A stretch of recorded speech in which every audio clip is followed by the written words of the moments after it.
Good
evening, beautiful women, gorgeous ladies who have decided to seize 2022. Or should I say 2022? So you're welcome to another evening. Today is day 3 of our 31 days to declutter and deconstruct the mind to gain clarity. For those of you who are joining us for the first time, this is The Woman Called You, where we inspire change through personal growth. So for the past 2 days, today is day 3, we've been talking about how and ways and means to declutter the mind. So today is steps to declutter the mind, part 2. And I would quickly want to remind us of what we consider cluttering to be. We're not talking about clutter in terms of your space, your physical space. We're talking about clutter, in terms of what you have, what those things that stop you from just being the best version of you. And those things, not just physical things, but things that are stored up in your mental space. So if you remember, there was a picture I put up yesterday when we're doing part 1, when I put the head, it was a kind of library, and there were bookshelves on the library and quite a number of clutter and books and all of that. And we talked about ways of disassembling such a structure in our mind, in our mental space. Of course, we said quite a lot yesterday. You can always do a rerun. Like, I try as much as possible to keep this short, just 30-minute stops, because we're going 31 days, is not 31 minutes, it's 31 days. And thankfully, today is day 3. I've had such a crazy day, activity packed, but nonetheless, I said no, a commitment is a commitment. So even if I have just one person tuning in today, I ultimately, people can get to watch this later. It's on YouTube. It's on the Woman Called You page.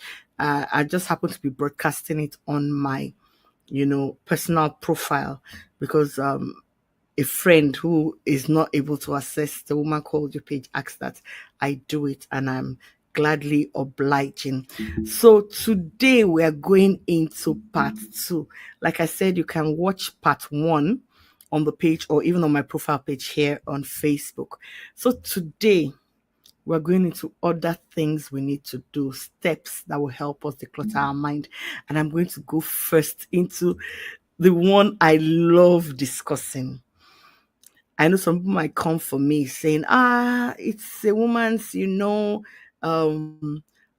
do I put it? It's a woman's USP, her unique selling point, the ability to know multitask and all of that. And I bring us some kind of news today. What most of us have been doing has not necessarily been multitasking. We're just simply, task switching. And it's very counter, productive. You have so many things you're doing at once. You think you can do this, do this, do this. You're able and capable. But I tell you, there is an opportunity cost. There is an opportunity cost when you say you want to multitask, because most times you're not able to, successfully complete anything you start out to do. That's why you see many tasks hanging, and before you know it, you're stressed. We talk about clutter. The clutter we're talking about is the clutter of your mental space. In your mental space, so many things. Your to-do list is just haphazard and all of that.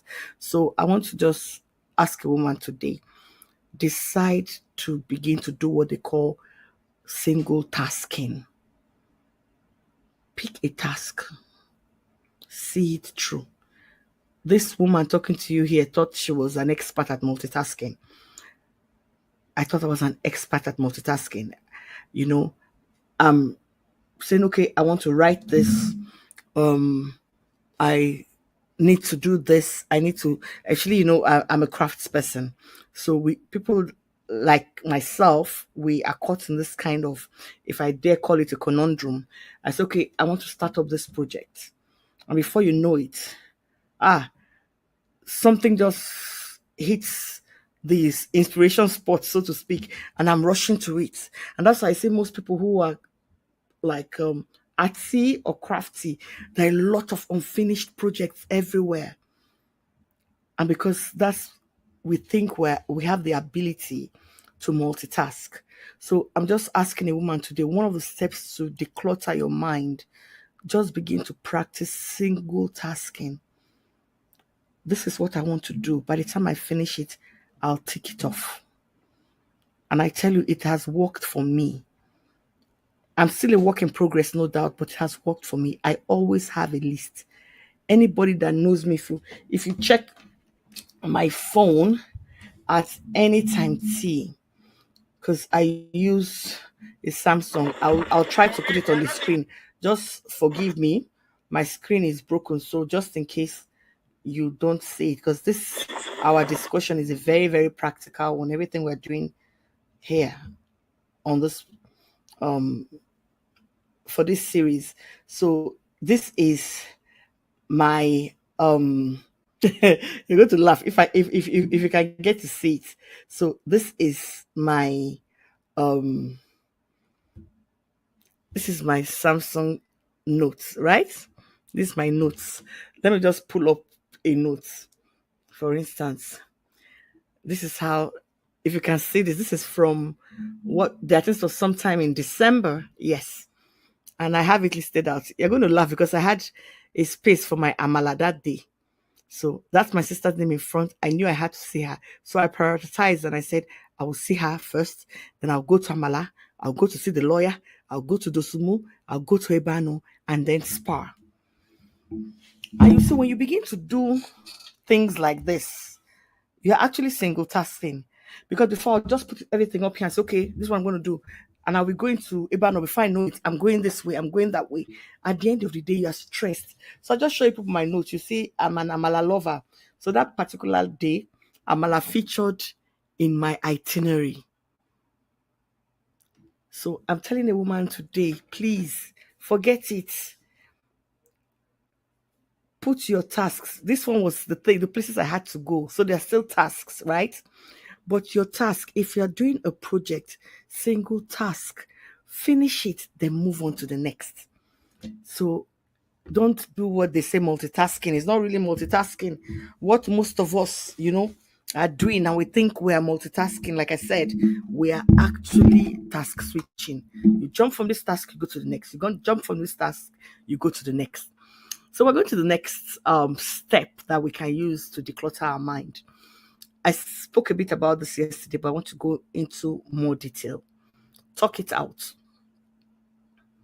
Most times, one of the things that clutter our minds as women, even in relationships, even with our bosses, our husbands, our children, we just keep it in. Let me not offend them. If I talk too much, they might be offended. I'm not talking about going, off the deep end by being rude or, obnoxious, but talk it out. I have a friend who will say, have that discussion. I tell you, if anybody has a witness understands what I'm saying. When you have that discussion with whoever it is that has become a soft spot in your life, you'll feel better. And you'll notice that most of the time it was a case of building a mountain out of a molehill. It was not that serious. Like I had a kind of small, let me call it an emotional altercation with my eldest son today, you know, and I think I kind of blew it out of proportion. But he kept on, insisting that it shouldn't be the way it was. But we had to talk. We talked because normally I would walk out of that situation and be resentful, you know. So instead of keeping that thing in my head and letting it go round and round, like a hamster's wheel, because worrying about it, being resentful was not going to sort it out. We had a talk, and at the end of the day, he said, "See, Mom, it wasn't as serious as you thought." So please declutter your mind by talking it out. If you can't even deal with the person directly who you have the angst against, get somebody who will be like a mediator. You need to talk it out, especially we women. We know how to let resentment fester. People call it malice. I'm not even talking about malice in this case, because you may still be talking to the person. Malice is when you're not even talking, you are, you hold a grudge and all that. You're still talking to the person, but that space, sometimes you see the person coming and you actually sometimes feel a physical pain. And that's because you have not chosen to talk it out. So I'm encouraging a woman today. The second step, remember this part two, we had loads of steps yesterday that were essentially emotional steps, we needed to deal with, and emotional steps we needed to take. So the next point is so many of us are good at doing this. Stop overcommitting. Stop overcommitting. If you know you want to declutter your mind, stop overcommitting. And what is overcommitting? It's not just about learning to say no. No, we don't want people to feel somehow. So you're committed here, you're committed there, you're committed there. At the end of the day, you're totally worn out. Somebody's trying to send me a question. Let me just see. So sorry, just a second. I'll see if I can just quickly throw it in. So many of us, we like to overcommit. And sometimes it gets to us and we're like, find ourselves in situations where it's as if we are being praised, she's a superwoman. If you see the number of things she did today, she was at church by 8. She was here by 2. She went for a compassionate visit. She was here. She was there. She was there. And at the end of the day, you see that person, I'm worn out. Oh, this. If you actually enjoy whatever it is you are doing, one of the sheer evidences is this sense of satisfaction and pleasure for having done that thing. But you see, if you overcommit yourself, you'll be overextended. You'll end up not being happy. And one of the sure flashpoints for a mind that is cluttered is you're not being happy with whatever you have done.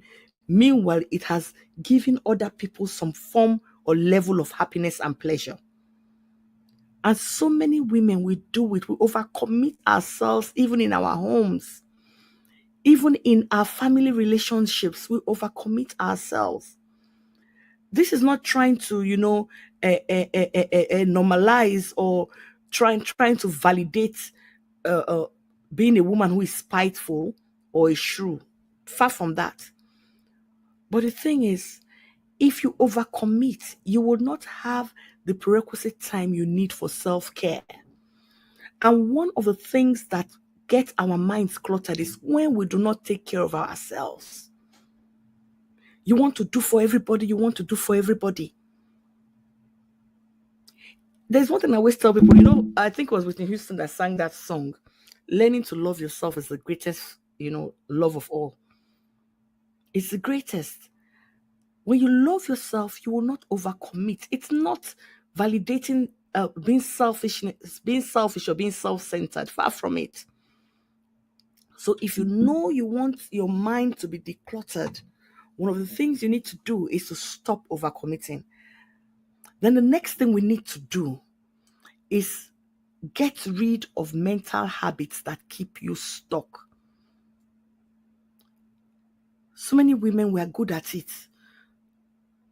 You don't know what I've been through. You don't understand it. You don't understand it. Yes, I don't understand it, but you're still stuck at that level. Somebody comes 5 years later and you're still throwing a pity party. You're still living in self-doubt, you know. And this thing we call rumination, every time, when it's, I remember somebody who used to say that some women, they love to keep diaries, a mental diary, not as if it's something you physically write, a mental diary of thoughts. And when you continue to keep a mental diary of thoughts, you are not doing anything that will serve you productively in the long term.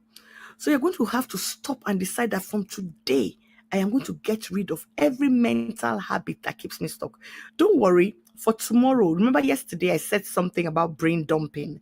When I said in the preamble for part 1, I said you need to understand the principle of brain dump and decide to do it. So what I've decided to do, because somebody sent this thing on the woman called you page, and she asked, why don't you expatiate on what brain dumping is? So tomorrow, hopefully, I'm going to have a session. Tomorrow's session, day 4, will just be on what brain dumping is, how to do it. So you see, by the time you learn how to brain dump, that's where you'll be able to truly tackle the mental habits that keep you stuck. So one thing I want to just suggest to us today is, let us also keep an eye on negative body language. I hope you know that there are some people that you would instinctively want to run away from because their body language is negative. And anybody who is stuck, in the rut of having, a negative body language, trust me, your mental state is not as it should be. Your mental state is not as it should be. I'm on do not disturb, and calls, I'm sorry, no, it's live. Calls still keep coming. I have a call, so I need to just actively turn off the. I don't know. They should do not disturb in a way that you don't even get, to get this thing. So sorry, I'm back. So like I said, when you have negative body language, you're like a Betty Downer, killjoy. Anywhere you enter, without even saying a word, people begin to feel sad. People begin to, withdraw from you. You need to be at that brain dump session tomorrow, because you need to brain dump to be able to get rid of these mental habits. So you need to, one of the mental habits that will keep you stuck, consistently self-deprecating thoughts. Self-deprecating thoughts. I remember there was a challenge people had some time ago where most women were all about the negatives people said about them. Sometimes most of these challenges, we'll get to that in the course of the 31 days. Oh, I was this, I was this, I was that. When you say these things actively, even when you think you are past them, if you're not careful, you begin to believe it all over again. It's just like me. I like to talk about myself. I battled addiction for a long time. Even after recovery, I was really, really careful. I mean, I always say it. I credit God for my being, having lived the life of sobriety for close to 14 years now. You understand?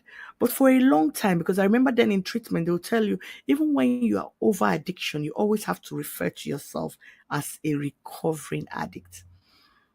You always have to refer to yourself as a recovering addict. So I didn't know for years.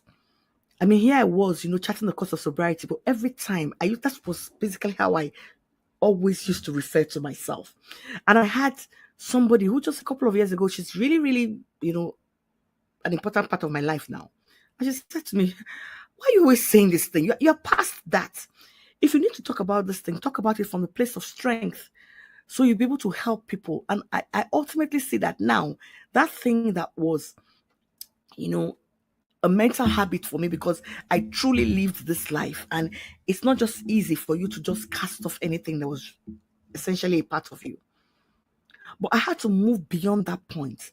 And I now had to start looking at myself like somebody who overcame, and not somebody who is still recovering years later. Because that's how the English will tell you the 12 steps.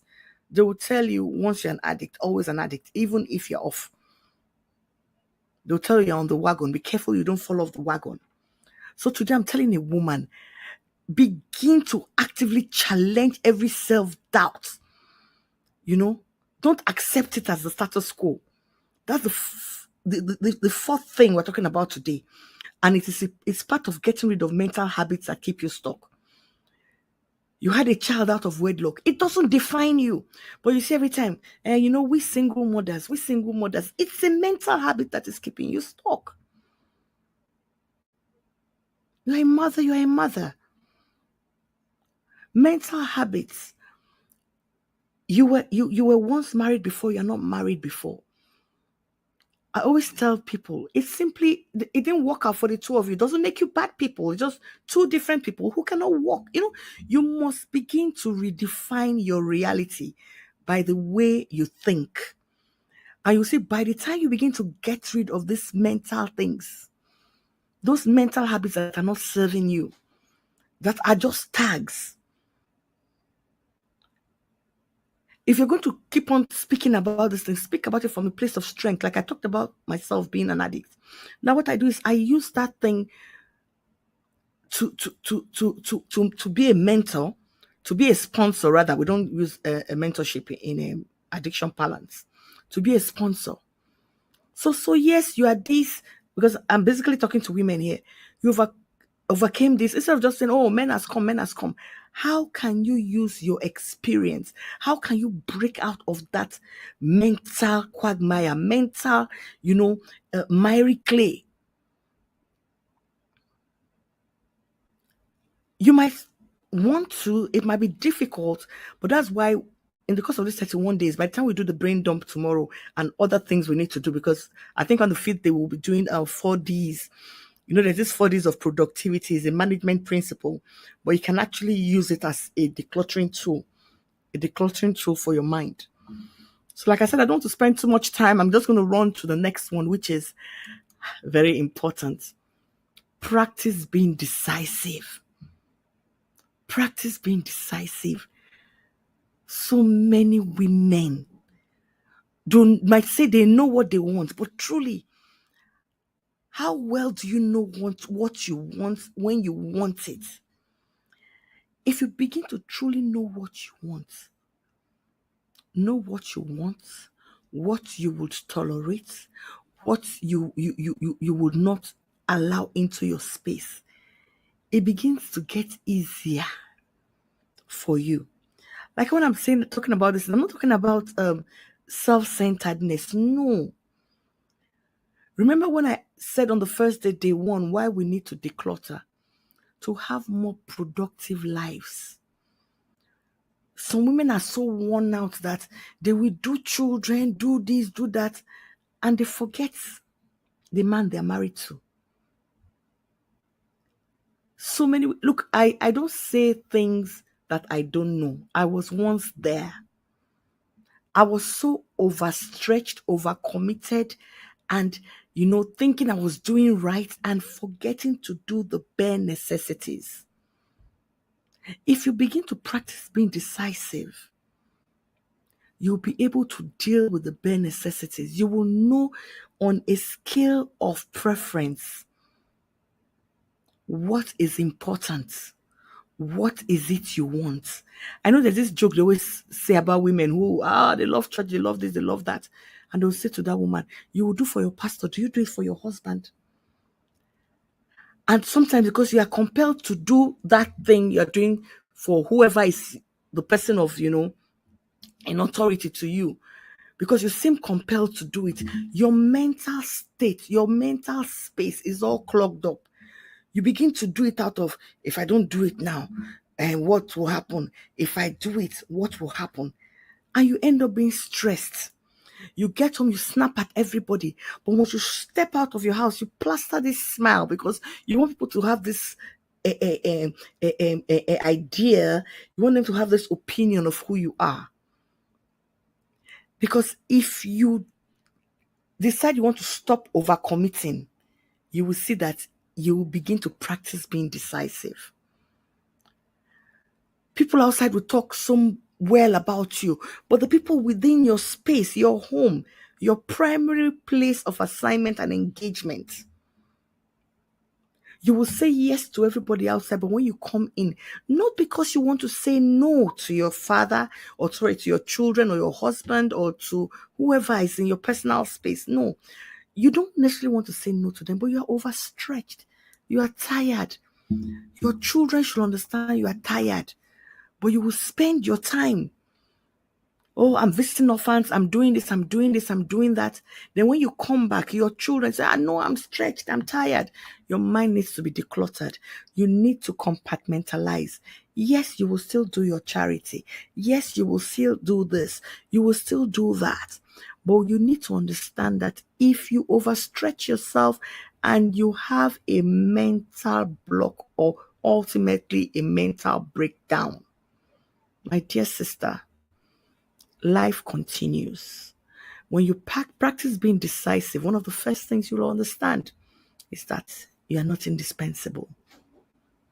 You are not indispensable. I hope somebody is getting something out of this. We'll soon be done for the day. Number 6, when you begin to practice being decisive, you'll begin to practice prioritizing. Yes, I already mentioned it just a few seconds ago. What is important to you? As a matter of fact, when we're doing brain dumping tomorrow, one of the things I'm going to bring up, it's called it's actually also a management technique. It's called the solution numbering system. So I'm going to talk a bit about that tomorrow because there's so much that we need to talk about, but I will definitely do my best to talk about that one. I just remembered now, so I just had to just make a note. I'm not making a mental note, I'm actually typing it. So I know that we would do it. These things keep coming. I try to, as much as possible, schedule so I don't run ahead of myself or go too behind. So, like I said, practice prioritizing. You know, tomorrow we'll that numbering something is a principle. That's why I said most of the time when you're listening to me, have your pen and paper, except you go to watch again and try to take listening notes. Most of these things are things I learned in how do I call it? I won't call it treatment, but when you have to go for therapy and you speak to people and all of that. So because it's not just having the spiritual part of your life in order, you also have to get yourself on track. So for some time now, that's basically what I've been doing. And with the woman called you, I just feel obligated, to share, to share, to share, to share. So even if it's one woman who is able to make a difference and understand a difference and begin to inspire change because she's grown personally, to me, that's the joy and satisfaction I get from doing this. So the next thing we're going to do now, like I said, when you're practicing prioritizing, you're going to have to define your clear goals, what you want to do, how you want to do it, and begin to do it in steps. Remember on Monday, was it Monday? 2 days ago, I think it was New Year's Day. Yeah, that was Saturday. I shared with us what a special person in my life, Apostle Ingogan, said to me years ago when she said, it's a lie, a fallacy when people tell you you can't learn how to use the left hand in old age, And she pointed me to John Locke, the philosopher, who she said there is nothing you cannot teach anybody at any age. What is most important is they have to learn it in steps. So for me, the past 3 years actually the last 2 years with the pandemic has been constantly relearning, unlearning to learn, unlearning to learn. That's what it's been. So this thing we're saying now, it's almost like unlearning to learn, not to make you, to kind of estrange you, so to speak, from wherever you find yourself, or the community or the circle you find yourself, but just to allow you, blossom, for you to just bloom. Because I tell you, I've heard so many prophecies for the year 2022. Oh, it's the year of light, is the year of this. All those things come in through knowledge. Knowledge by the word of God, and also in your interactions, in your allowing new things. I'm not talking about new age ideas, far from it. Allowing new knowledge that will just like all of a sudden just give you light bulb moments, and you're like, wow, So that's what I believe learning is all about. You take what you've heard from the word of God and you run with it. You run with it. If not, the Bible is not going to say, write the vision plainly upon the tablets. There's a word of God. There is a vision. And the vision is what will help you chart these dogged paths of living here on planet Earth. We're not living on planet Earth as spirits. We're living on planet Earth as flesh and blood. Our spirit is connected. Like I said, this is not a preaching session.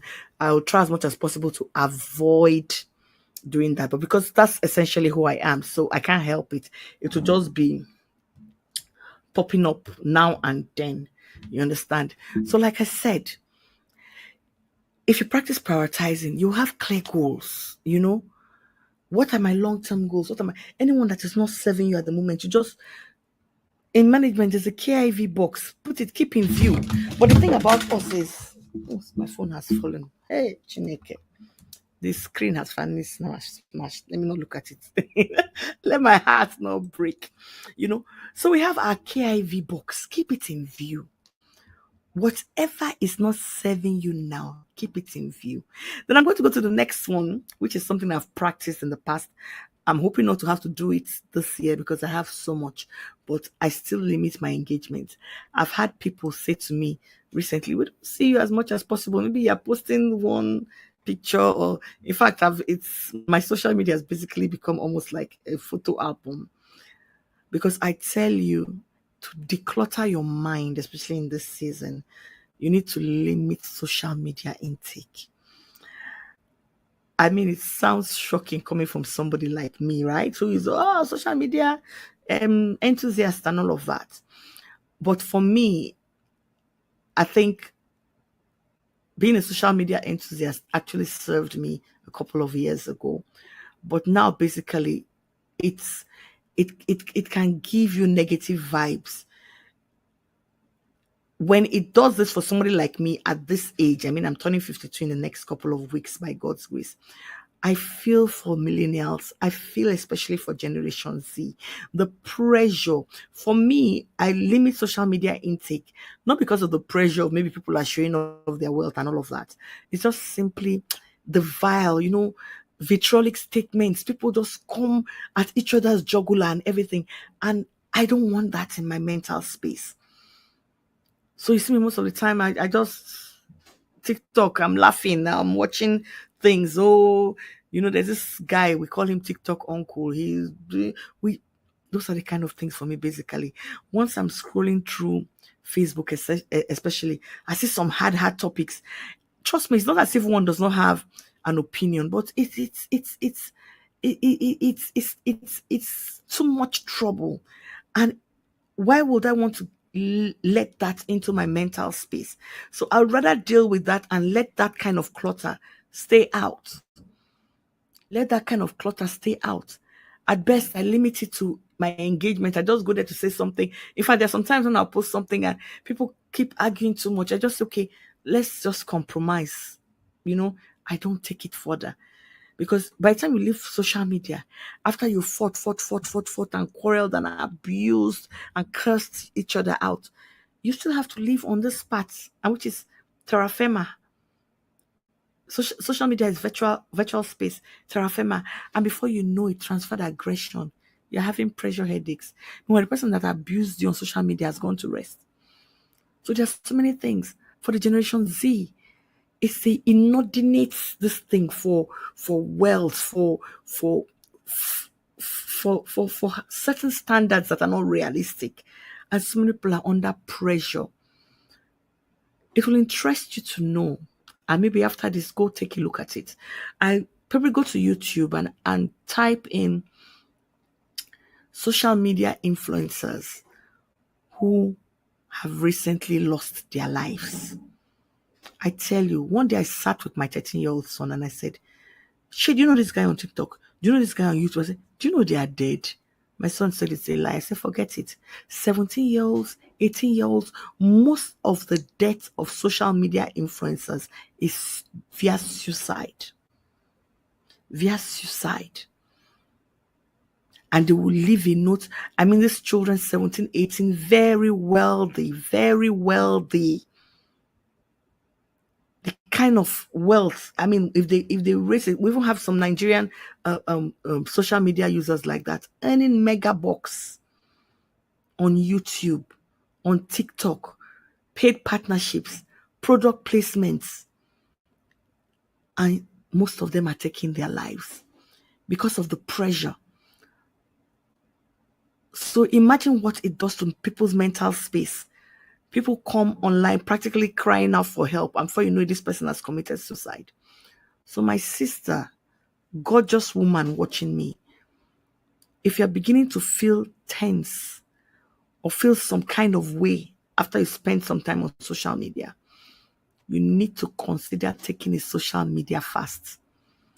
In fact, when it got, because I used to be actively, involved in all this social media politics and all that.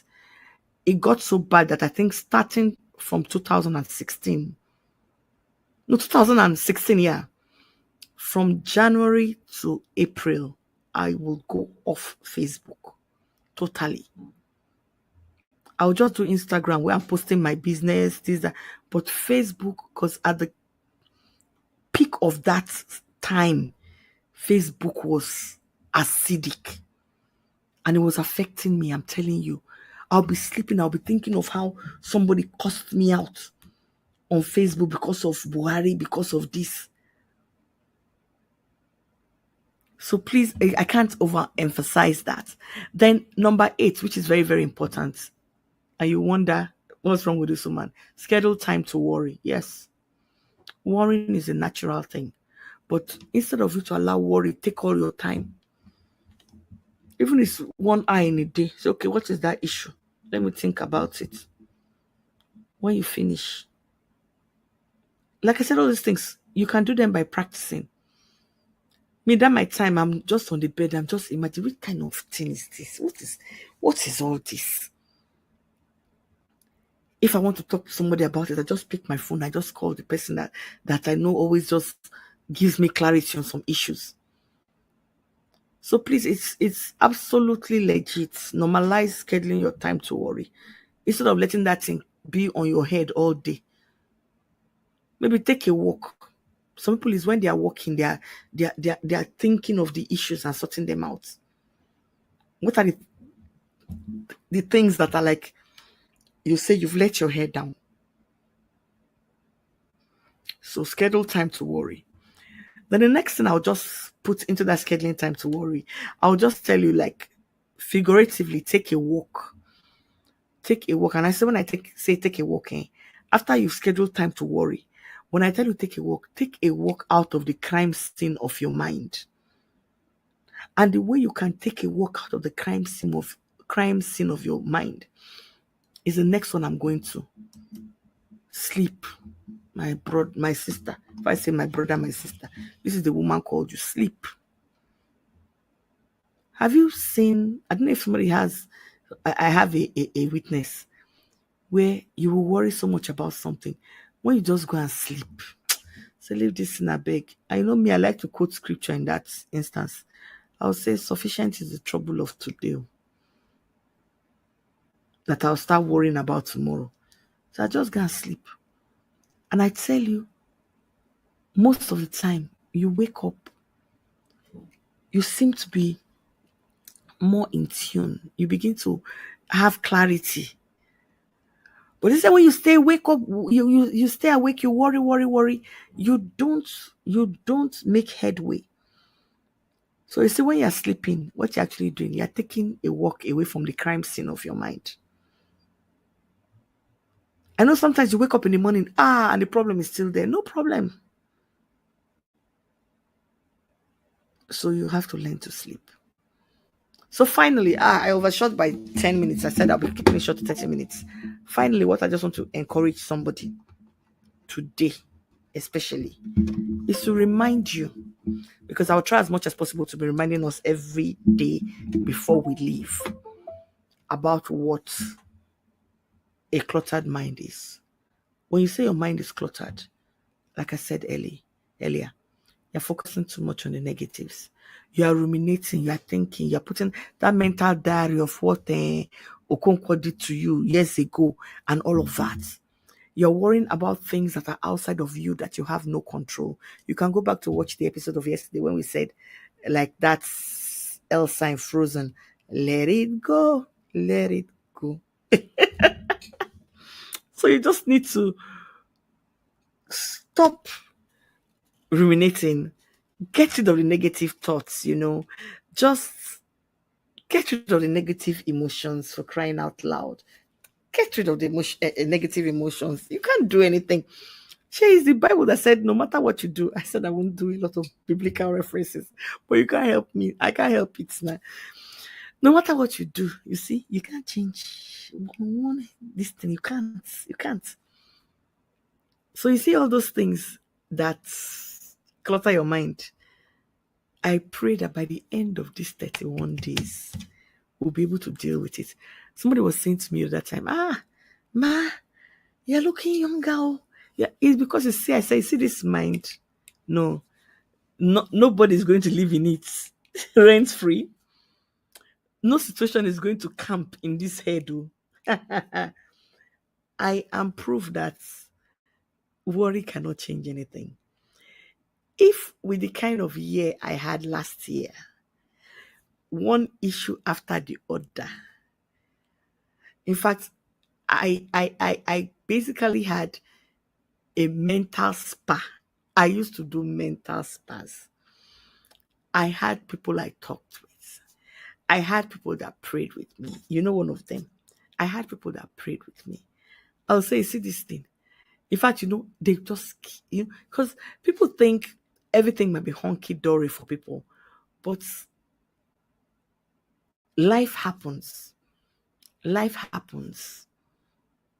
I experienced a myriad of things, myriad of emotions that one will wonder, oh, she's still standing. Yes, she's still standing by the grace of God, but also because she decided to pull herself up by her bootstraps. You understand? And decide that, you see this, my mind, I'm going to declutter it. And like I said, we're not just going to declutter. After decluttering, we will deconstruct. Then when we deconstruct, you will see you begin to build back, constructing it again. And by deconstructing, you're just basically unlearning to relearn. All those things, you see, all those negative patterns, all those things in our minds that clog up our minds, that clutter our minds, most of the time they are as a result of things we have learned, things that we have brought into our consciousness. So we need to begin to let them go. I remember I gave us that biblical reference yesterday of when they drive bad thing from you, when you're exorcised or demons are cast out, a vacuum cannot remain. And that is what happens. You will deconstruct, you will cast out, you will unlearn, and you need to now construct. Put good things inside your mind. Because if you don't, those same negative patterns that held you bound, they will come back. Oh. They call that in there's this thing they always call it. They call it spirit of flashback. Flashback. It will come back. Oh. Those things will happen. But if you have reconstructed yourself, even when they come back, you would have the tools to deal with them. Like I always like to give addiction examples here. They will tell you will still face situation of risks, But the joy of it is they have equipped you via the 12 steps and other recovery tools to be able to withstand it. So trust me, though you declutter your mind, though you deconstruct, though you have clarity, it's not guaranteed that you will not still have situations that will threaten your mental sanity, threaten your mental space, threaten to destroy everything you've learned. But you see, with the tools, you'll be able to deal with such situations of risks. So thank you very much for today. I remember I said tomorrow we'll be dealing with how to brain dumping as a means of decluttering the mind. So for everybody who joined me today, I'm so grateful to have you in my space. Like I said, I really don't like to tell people to share, because I think if you want a dose of knowledge, you should at least take the pains to look out for it. So um I just, for anybody who's going to watch this later, I just hope you take something out of it and you're able to run with it and you're able to become a much, much, much, much better person. Ijama, God bless you. Thank you for watching. It's so nice to have you. Queen Hadassah, God bless you. Mary Udochi Obumseli, please. I'll send you my number. Call me. Don't worry. I saw it, right? I'll send you my number. Call me. God bless you. So, beautiful ladies, gorgeous ladies. Ugonna, hi, darling. Happy New Year. How's my baby girl, my princess? She's a big madam now, right? So, thank you very much for watching. God bless you. And please, please, please, if you have not yet joined the Woman Called You platform, if you would like me to join you, just put a thumb up sign and I'll just invite you, because it's a um private group here on Facebook. Just put a thumbs up and I would oh, she's beautiful, thank God. I'll just put a thumbs up and I would invite you to the page. So if you may take time to just watch day 2, day 1, and ultimately you can always follow up with the subsequent days that will come up. I remember, if you have any questions, feel free to just with me. It's okay. Ijama, I'll join. I'll add you. God bless you.